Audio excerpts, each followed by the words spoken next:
Okay, so welcome everyone to another IQIM seminar. It's my pleasure to introduce our speaker, Chen. So Mo is a new postdoc in Oscar Painter's group here at Caltech. He did his PhD in Paula Capellaro's group at MIT, where he worked on various topics in NV centers and diamond. And today he's going to talk a little bit about some newer results from his time at MIT. So without further ado, I give you the stage, Mo. Thank you, Piero, and thanks everybody for coming. It's my great pleasure to be here. So this work is done, as Piero said, back at MIT with amazing colleagues, Changhao Li, a graduate student, and Professor Paula Capellaro.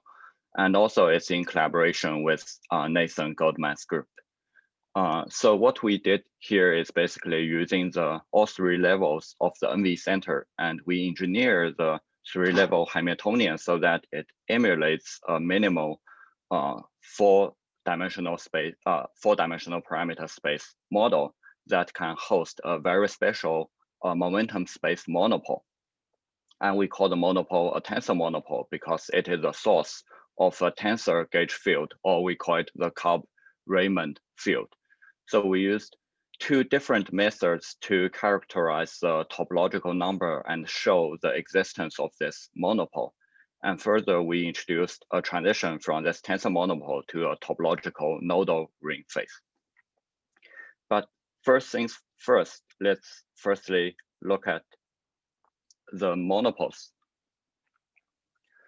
So we know monopoles are very important concepts for us to understand fundamental physics. For example, in the elementary electricity and magnetism class, the first ever concept that were introduced to us is usually the electric charge, or we can understand it as the monopole for electricity. So with electric charge or the monopole, we know that we will have the corresponding electric potential and the electric field. And these will help us to understand and pretty much predict all of the phenomena in electricity. And we know that electricity and magnetism are quite symmetric, as Maxwell told us. However, there's one significant difference between them, which is the charge. For example, here we have the Gauss's law for electricity, where if we choose any closed surface and we do an integral over the surface of the flux through the surface, then we will get one number that is just the total number of electric charges enclosed by that surface. And the interesting thing about it is that this integration is very robust against any deformation of the closed surface shape.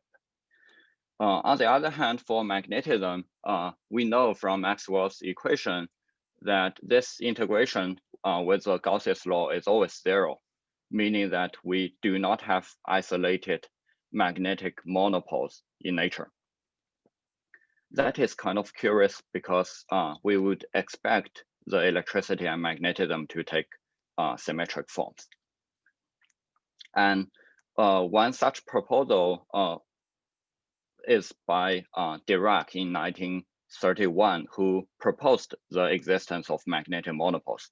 But of course, in this paper, he was trying to solve a different problem, which is the discretization of the electric charge. By introducing the magnetic monopole, Dirac was able to have a theory that is compatible with both quantum mechanics and classical electrodynamics, and explain the quantization of the electric charge. So after that, people were motivated to look for isolated magnetic monopole, or sometimes we call it the Dirac monopole in nature.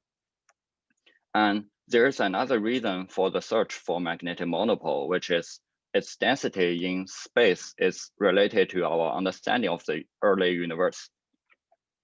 And of course, we have some famous search for these magnetic monopoles, but of course, they didn't find it. And so far, hard evidence of the existence of isolated magnetic monopoles are still lacking. However, it doesn't mean that we cannot study the properties of these magnetic monopoles, because although we don't have the real thing, we still have the second best thing, which is the so-called synthetic monopoles. So there are mainly two different types of synthetic monopoles. The first one is in the condensed matter, where we find these quasi-particle analogs to the magnetic monopole or other monopoles. So basically, these quasi-particles follow the same equations of motion as the magnetic monopole we want to simulate. A famous example is the spatially separable quasi-particles in the spin ice, whose properties are exactly like the magnetic monopoles. And of course, with the development of precise control of small quantum systems, namely the qubits, we can now also achieve these synthetic monopoles in the momentum space using qubits. For example, in 2014, people are able to realize the degeneracy points or the Dirac monopole in the momentum space with a two-level system. And of course, with better and better control of more complex systems, we don't have to stop here. We can go to even more complex scenarios which does not exist in nature. For example, with synthetic momentum space monopoles, we can go to 5-dimensional space, as shown here, where we will have the so-called Young monopole, which is predicted by the Young-Mills theory. Since we're already talking about these monopoles and degeneracies in the momentum space, I just want to bring up one kind of connection between these monopoles and topological phases of matter.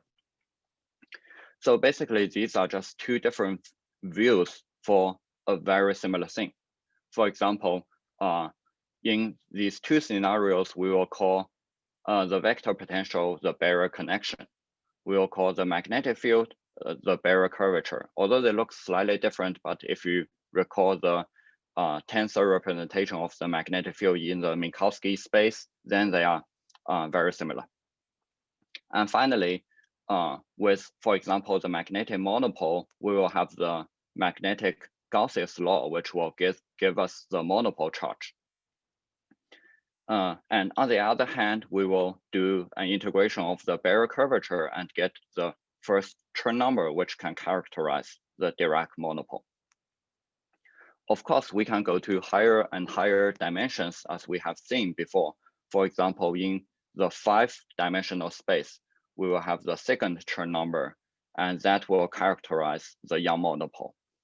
And in principle, we can go to all odd dimensional spaces where Chen numbers are well defined and use the Chen number to characterize the corresponding monopoles.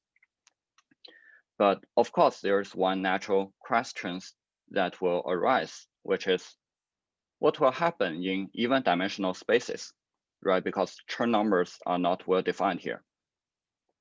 Well, what we know is at least vector gauge field will now become tensor gauge field or the Kalb-Ramond gauge field here. So things are definitely more complex. So why do we bother? It turns out that these tensor gauge fields are not totally irrelevant because with string theory, we will have our conventional point-like particles replaced by extended objects, for example, the strings. And naturally, the vector gauge field will be promoted to tensor gauge field. So if you choose to believe in string theory, then tensor gauge fields occur very naturally. And with this motivation in mind, there are some recent theoretical studies looking into this direction. For example, in the lowest dimensions, which is 4D, we can have such a system. The minimum model that hosts a so-called tensor monopole and the corresponding tensor gauge field is a 4-dimensional parameter space Hamiltonian, which is shown here. It has 3 bands.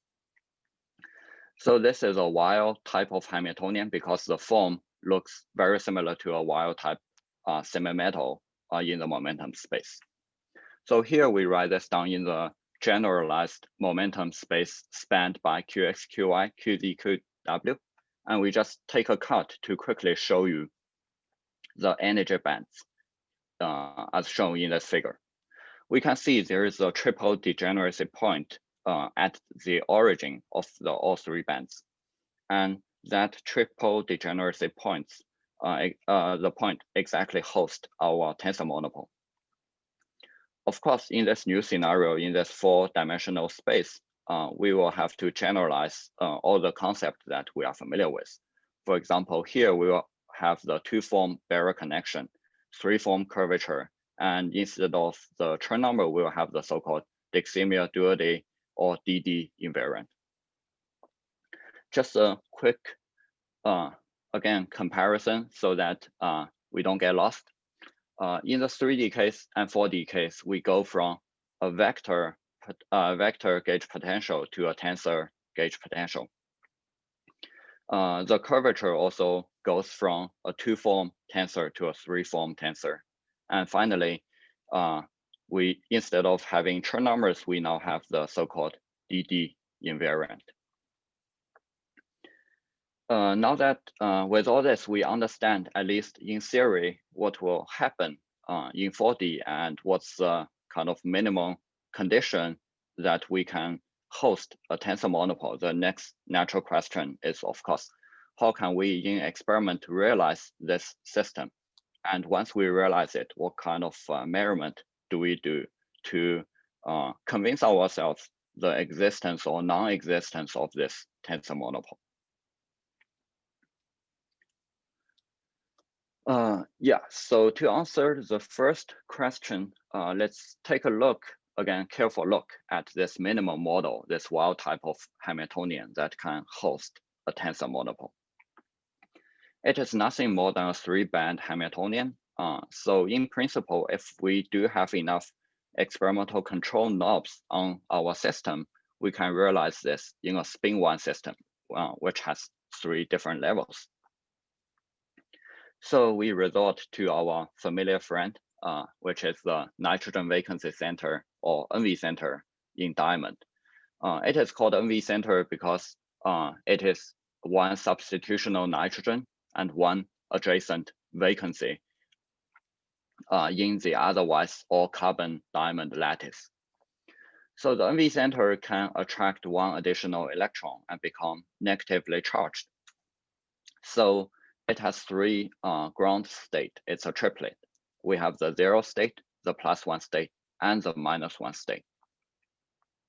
We can polarize the whole system even at room temperature to the 0 state just by optical pumping.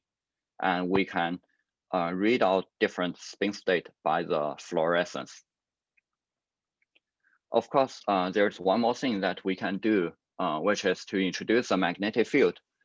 By introducing the magnetic field, we lift the degeneracy between the +1 and -1 state. So now we can send in microwave that is resonant with only the 0 +1 state energy gap. So we can uniquely address this electron spin resonance or ESR transition. And what will happen here is a very good practice for everybody. Because we just go into the rotating frame, which is defined by this unitary V here. And inside the rotating frame, and if we take the rotating wave approximation, and if the microwave is exactly on resonance with the 0 to +1 transition, then we will be left with this off-diagonal Hamiltonian, which will, of course, drive the coherent Rabi oscillation between the 0 and +1 state. And we will see the Rabi oscillation like this. Now we can make things more interesting and introduce a second tone microwave drive, which is unresonant with the 0 -1 transition. So think for a little bit what will happen here. We have a 3-level system, we have a 2-tone drive. What happens to the Rabi driving? So again, we use the familiar tool of rotating frame. But this time we have a slightly different unitary defined here. We will take the 0 state as our reference point. Under this unitary, and again, assuming rotating wave approximation, we will end up with a Hamiltonian, off-diagonal Hamiltonian like this.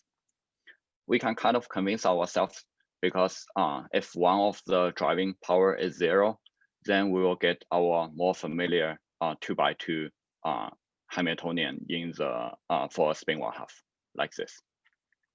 So what this Hamiltonian does is very similar to a spin 1 X operator, especially when B1 and B2, which are the driving strengths for the 0 to +1 and 0 to -1, the two-tone drive. When the strengths are the same, we will have exactly the spin 1 X operator.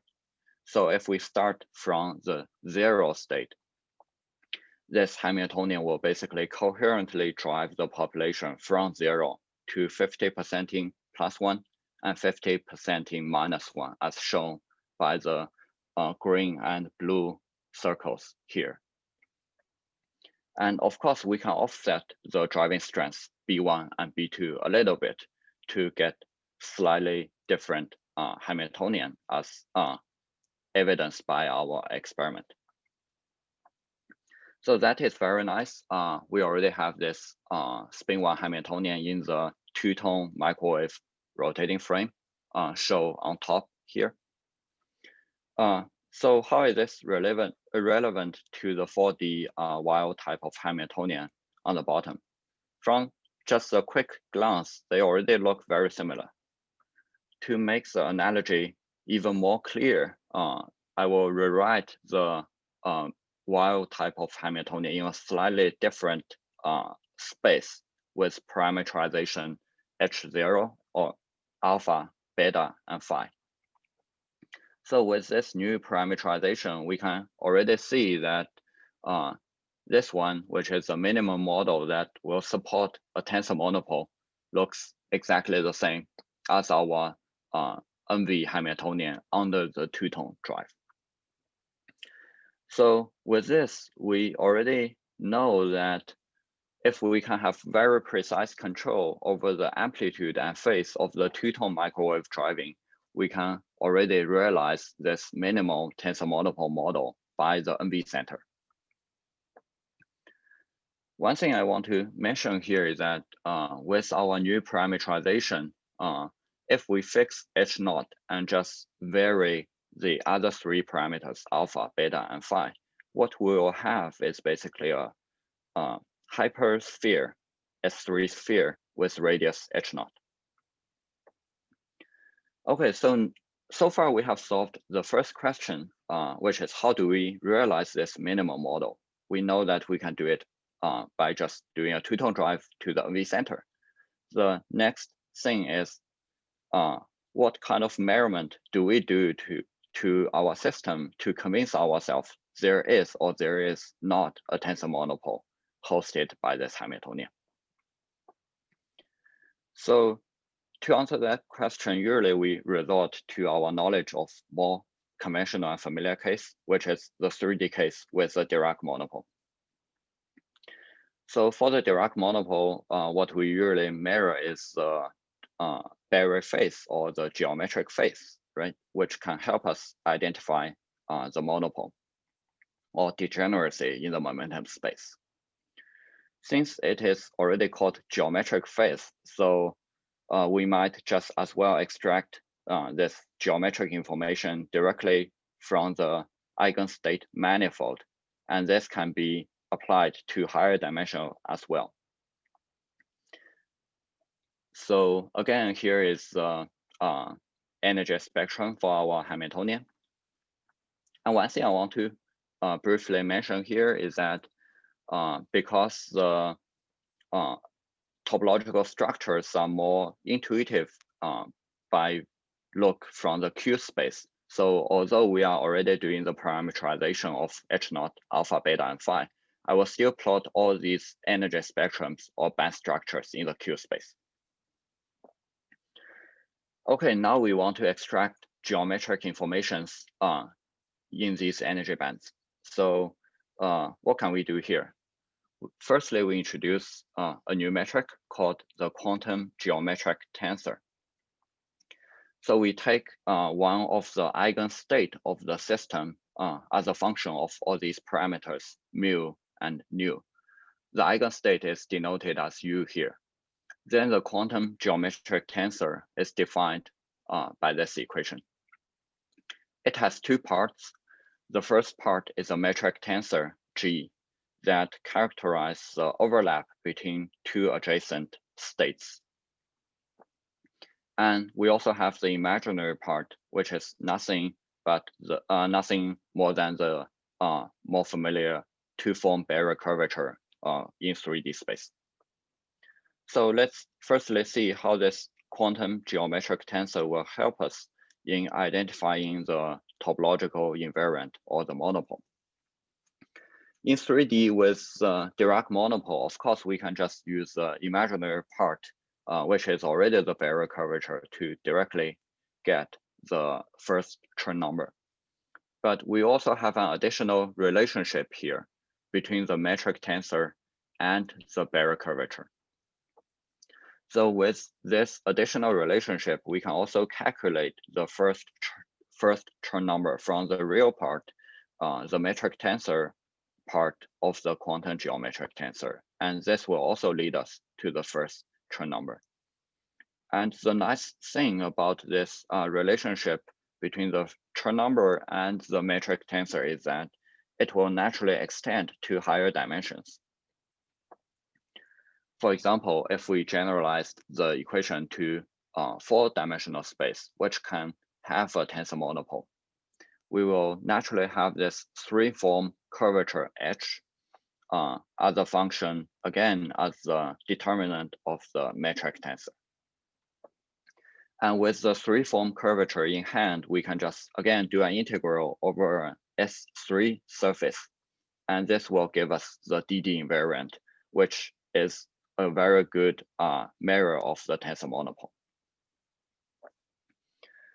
So with that, we know if we can find a way to mirror the quantum geometric tensor, or even if just its real part, the metric tensor, we can find a way to extract the 3-form curvature, and eventually this will lead us to the DD invariant.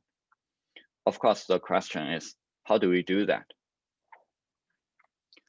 So to answer this question, let's first recast the expression for the quantum geometric tensor a little bit into this new form. So we can see it basically has 2 different parts.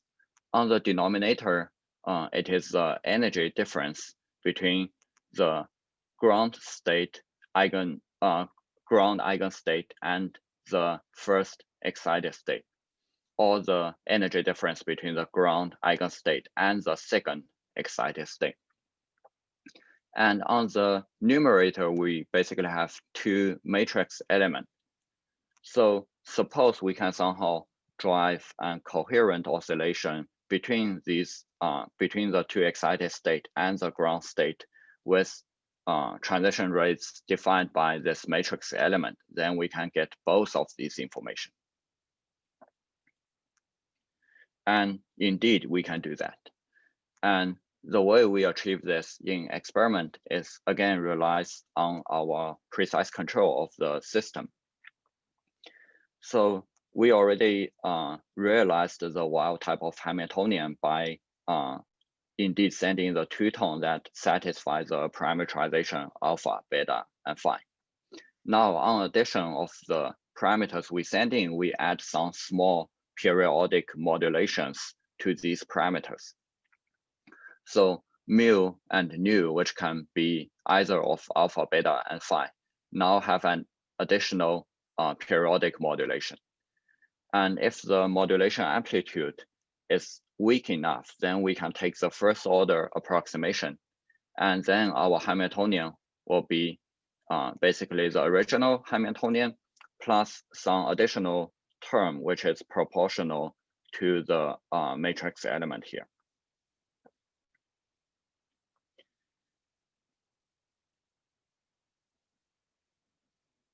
Yeah, so this basically gives us a way to directly mirror these matrix element, which can help us reconstruct the quantum geometric tensor, and the quantum geometric tensor will again lead us to the DD invariant.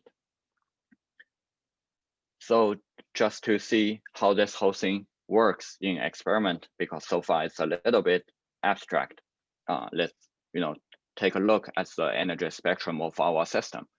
Initially, with the 3 levels of the NV center, we have the 0, plus, and -1 state.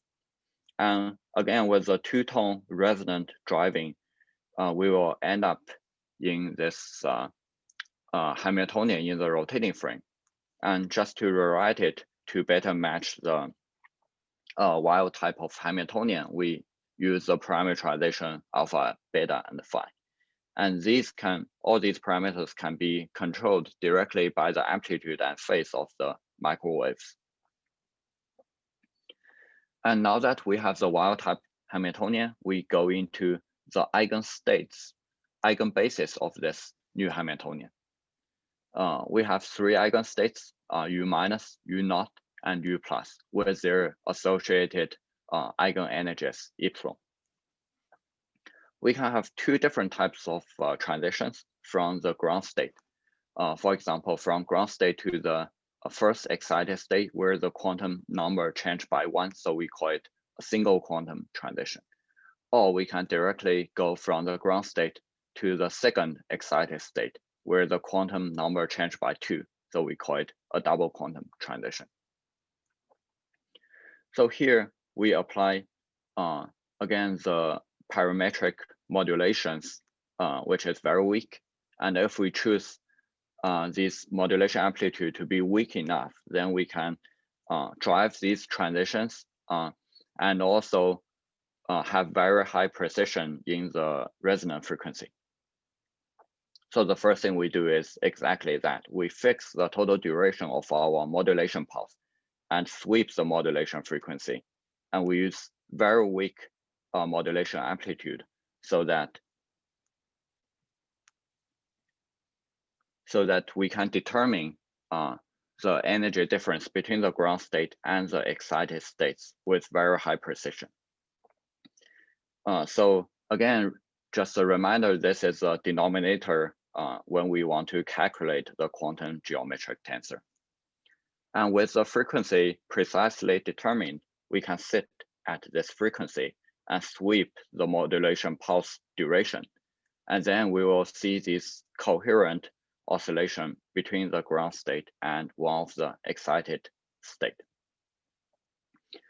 From these oscillations, we can extract their oscillation frequency or Rabi frequency, denoted as capital gamma here.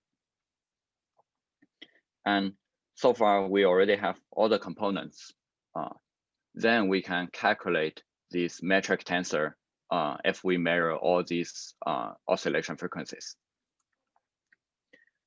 Remember that we eventually want to get the DD invariant that requires the integral over the S3 sphere. Measuring a bunch of these Rabi oscillations will give us the 3-form curvature or the G metric tensor for one set of alpha, beta, and phi.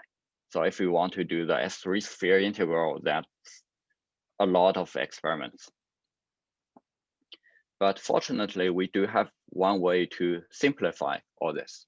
Let's observe our Hamiltonian a little bit, and then we will realize there is this rotationally symmetry for beta and phi for this parameterization. This tells us that the metric tensor is not a function of all these parameters, but only a function of alpha. Then for the DD invariant, we don't have to integrate over the whole S3 sphere, but only a line integral along alpha. And the integration over beta and phi will just give us a constant. Then this greatly simplifies the number of measurements we have to do. And then we just have to measure all these Rabi oscillation frequencies for the single quantum transition and the double quantum transition as a function of alpha. And here we already see very good agreement between our experiment and the theory, which is shown in the solid line. And with all these Rabi oscillation measurement, and of course also the resonant frequencies, we can plug all these numbers into these two equations for the metric tensor components and extract the whole metric tensor. Here we perform this measurement for all 6 independent components of the metric tensor. And again, we see very good agreement with theory. And then we can calculate the 3-form curvature as shown here and do an integration to reveal the DD invariant, which is unity here. And this is very strong evidence that we do have a tensor monopole hosted by our Hamiltonian.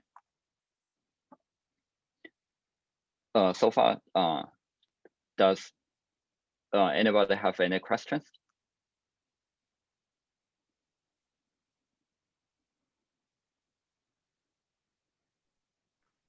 I have one question. So yeah. So you were saying that this is a monopole that is not really naturally occurring, but you've managed to engineer it with careful experimental controls. That's correct. Yeah. You saying? Okay, I see. Yeah, because it's 4-dimensional space, and we don't really have that. But with 3 parameters, you can always have more and more parameters, so you can go to any dimensions you want. I see.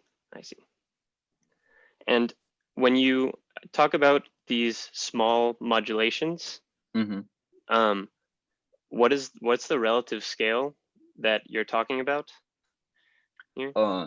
So in experiment, we have something like 5% to 10% modulation compared to the initial 2-tone driving. And the modulation refers to the tones that you use to just do regular Rabi driving. Yes, so we have 2 different frequencies here. The first one is the 2-tone, which is gigahertz, that is unresonant for the NV's electron spin transition. And the second tone is basically this omega we sent in here, that is unresonant with the eigenstate in that 2-tone rotating frame, which is on the order of megahertz. Right. And of course, you want to have weaker and weaker parametric modulation amplitude, which will make your experiment more precise. But that also means we'll have slower and slower Rabi frequency. And eventually it will be a question of total experimental time, the coherence of your system, and also some heating issues you will eventually encounter. Thank you. Yeah. Imo, I have a basic question as well. So you showed this Hamiltonian earlier on, and you said you referred to that as like a minimal candidate to prove that you've realized a monopole. I forget the exact words you used. So what is the connection actually? Like, what is the I guess how do the properties of a monopole just follow from that Hamiltonian? Oh, yes. Let me find. Okay, here we have it. So basically, basically the tensor monopole in the momentum space is related to a triple degeneracy. So here you want something like a 3-band Hamiltonian to show that. And we know for the tensor gauge field to exist, we need 4 dimensions. And for spin 1 system, again, with the Gell-Mann matrices, you can have enough free parameters to go to very high dimensions, but still remain at 3-band, which is easier for us. And here we just choose 4 free parameters and set all other Gell-Mann matrices to 0. And this basically gives us this minimum model that can support the tensor monopole.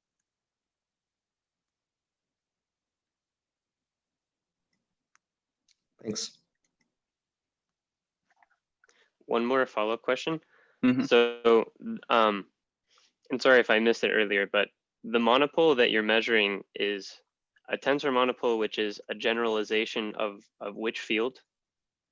So of the so-called sorry, what do you mean by which field? So it should be a source monopole of that you're. Yeah, it should be the source of a tensor gauge field, and so the field strength will be the three-form curvature we see here. Okay. Yeah, it's like with a magnetic monopole, it will be the source of the vector potential, and then you will have the field strength of the magnetic field. Sure. So this field is sort of a new exotic field, which is predicted by string theory, I guess. You don't really need string theory. Everything here is quantum mechanics. It's just with quantum mechanics, you know, we don't really have to go to tensor gauge field, but with string theory, it gives us a reason to think about tensor gauge field, which can exist in these even dimensional spaces. Yeah. Okay, thank you. Yeah, so I will go on here. So far we have talked about using the metric tensor to give us the three-form curvature, which again is the field kind of sourced from this monopole.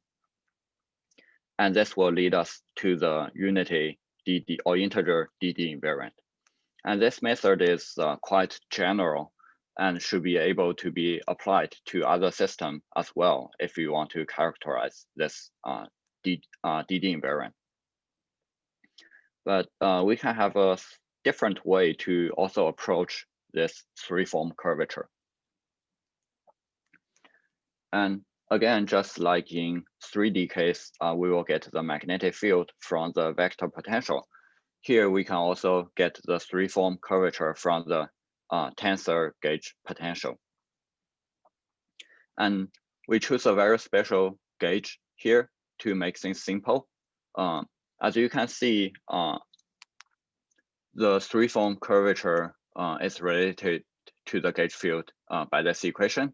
And we can, in our choice of gauge, we can represent the gauge field in this form with the components of our eigenstate U. As you can imagine, if we are willing to perform a lot of quantum state tomography with quenches, we can also kind of brute force our way to obtain this three-form curvature in this alternative approach. But in our special parameterization due to symmetry, we can simplify this whole expression by quite a lot offline.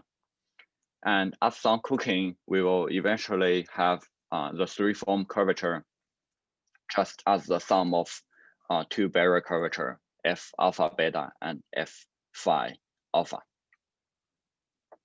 Of course, here I want to emphasize that this simplification is very special for this gauge choice and also for the symmetry in our parameterization, but at least it works in our case.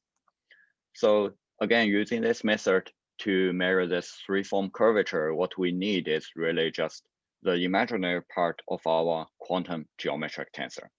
So you can imagine it's very similar to how we measured the metric tensor.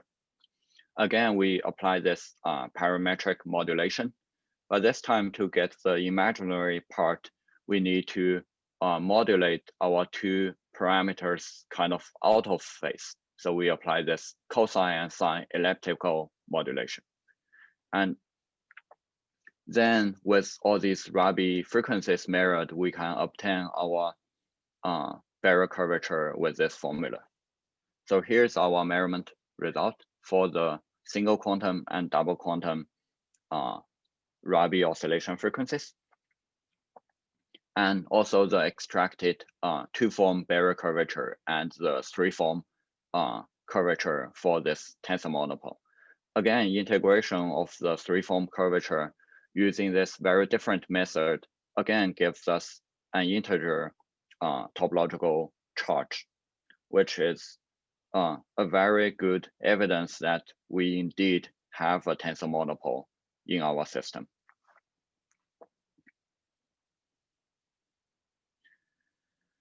So with that, we know we have a tensor monopole in our system. We can dig kind of a little deeper because we are in high dimensions. There are a lot of things we can play with. As Strugen just asked how the system is related to the tensor monopole, and we do need the triple degeneracy here in this Hamiltonian for the tensor monopole to exist. And if we look at the symmetry of our system, the initial wild type of Hamiltonian does have a chiral symmetry, which protects this triple degeneracy.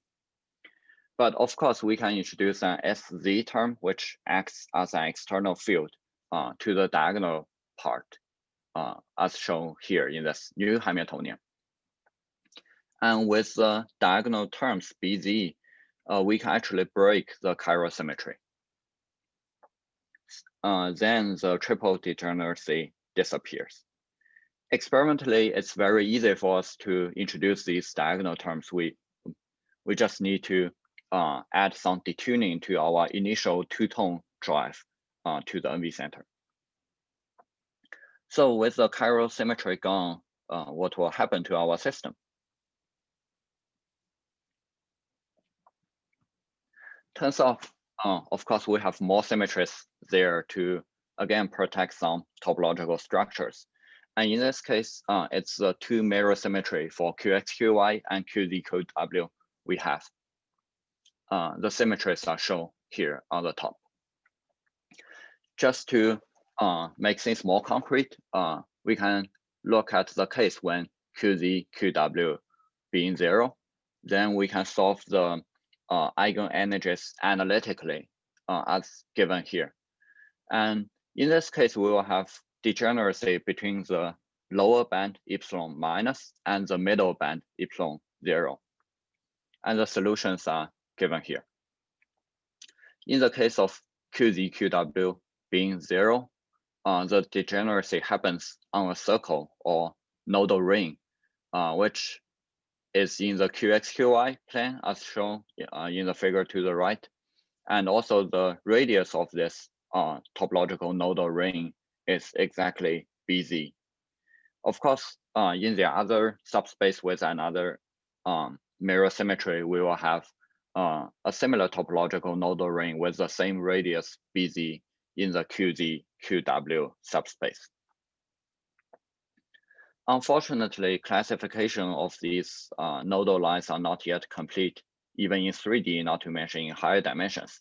So we do not really have a well-defined and unambiguous way to topologically characterize these nodal rings. However, inspired by our measurement of the tensor monopole, we might be able to, get some signatures from the nodal ring. So just to remind you, we used two different observables to measure the DD invariant when the chiral symmetry is preserved. The first one, we call it G here, is based on the metric tensor. And the second one, we call it B here, is based on the tensor barrier connection. Again, for all these measurements, we perform our integration over the three-form curvature. But of course, now we don't really have a three-form curvature, but the integration is done over a hypersphere with radius. Previously, we call it H0. Here, we will just call it R0 to avoid ambiguity. So let's imagine what do we expect when we kind of increase the BZ field. Of course, at the beginning, when BZ is 0, we will have the triple degeneracy and the tensor monopole as shown to the left. As we increase BZ, the nodal ring will become larger and larger But as long as BZ is smaller than R0, the whole nodal ring should still be inside our integration sphere. But when BZ becomes larger than R0, the nodal ring will actually go out of the integration sphere, as shown in this plot. But just to remind you, we always have the nodal ring because the mirror symmetry is always there. It's just the nodal ring will be outside of our integration sphere, so we don't really mirror it. From this kind of qualitative argument, we will expect to see some very sharp transition when the nodal ring crosses our integration sphere. And that happens at BZ equal to R0. And here is our measurement. The first one, which is the G observable based on the metric tensor. As we can see, both the experiment, which is the blue markers, and numerical simulation, which is in red, both show some very sharp behavior around this point.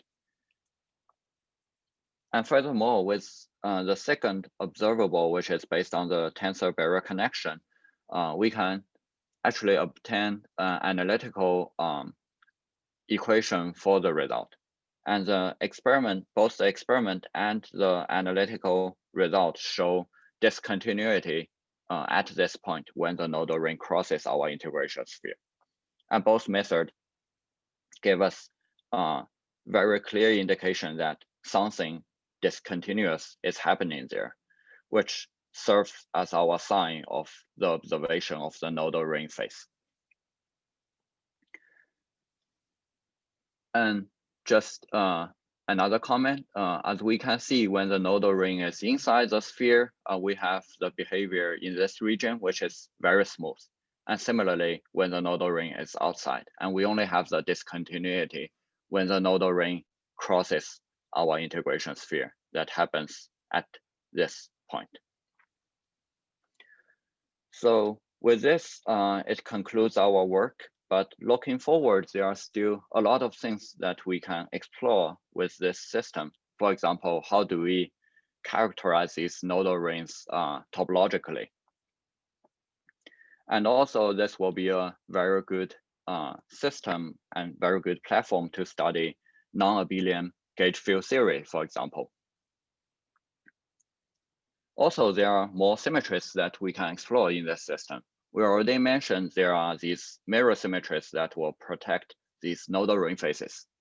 But there are also PT symmetry in a subspace of our Hamiltonian that will protect some nodal points. Of course, we can again introduce additional terms in the Hamiltonian to kind of break these symmetries. For example, we can introduce the lambda-4 Gell-Mann matrices to break the mirror symmetry. And with the BZ breaking the chiral and the lambda-4 to break the mirror symmetry, we will still have the PT symmetry, and the energy band looks like this. So to make things clear, I just plot the 3D band projected onto one single axis, the QX. And the lines are basically the boundaries of these energy band projections.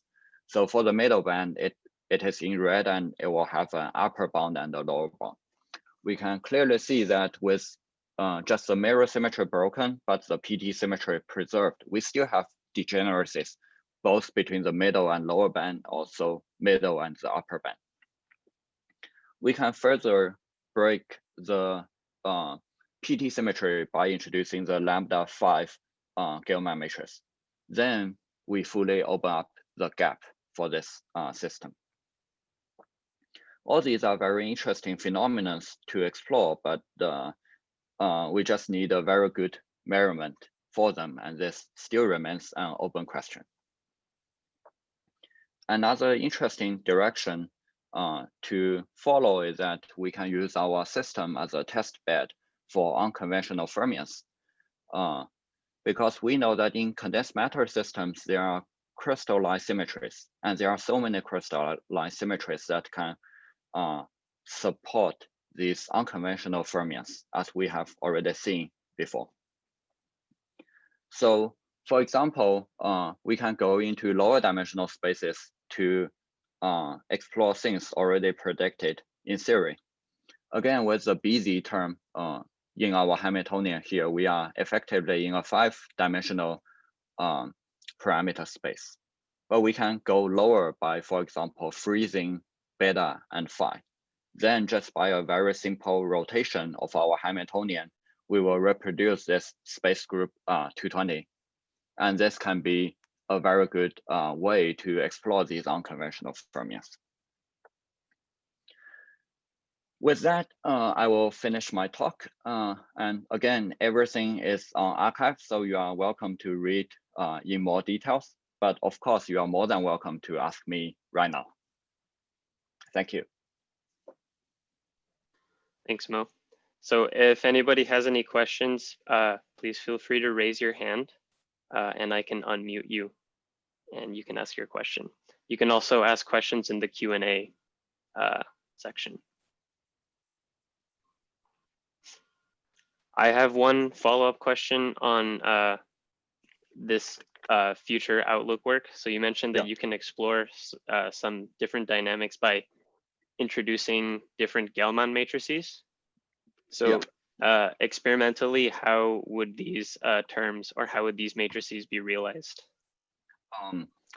That's a very good question. So we don't have a way to directly implement the lambda 4 and lambda 5 matrices, but if we can, do a characterization of our system, then the lambda 4 and lambda 5 matrices can be realized.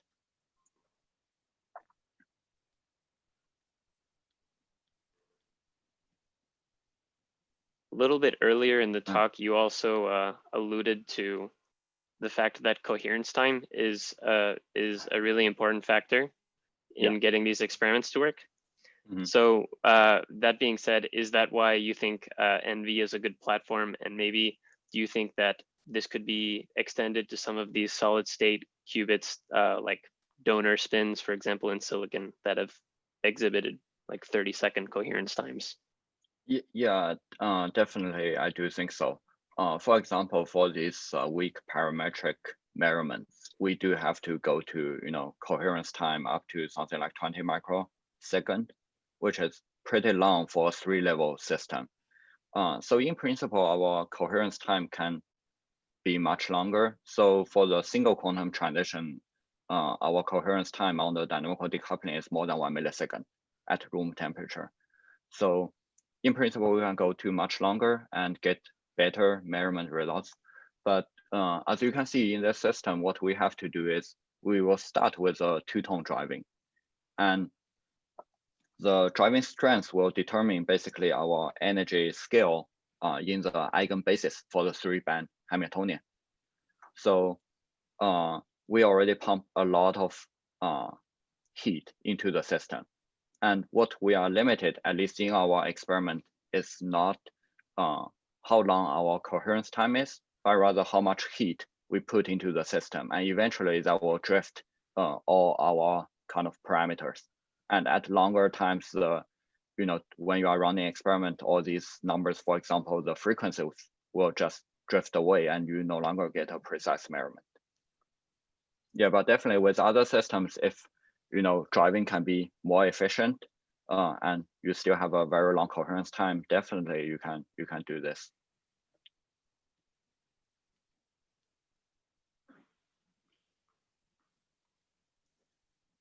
Okay, I'm not seeing any more questions. So if there are no further questions, then thank you, Mo, for coming and speaking to us. And I would like to remind you guys that we are having an informal gathering after this, as we do every Friday. It's going to be happening over GatherTown. So if you have some free time, please feel free to come hang out. All right, so I'm going to leave the meeting. And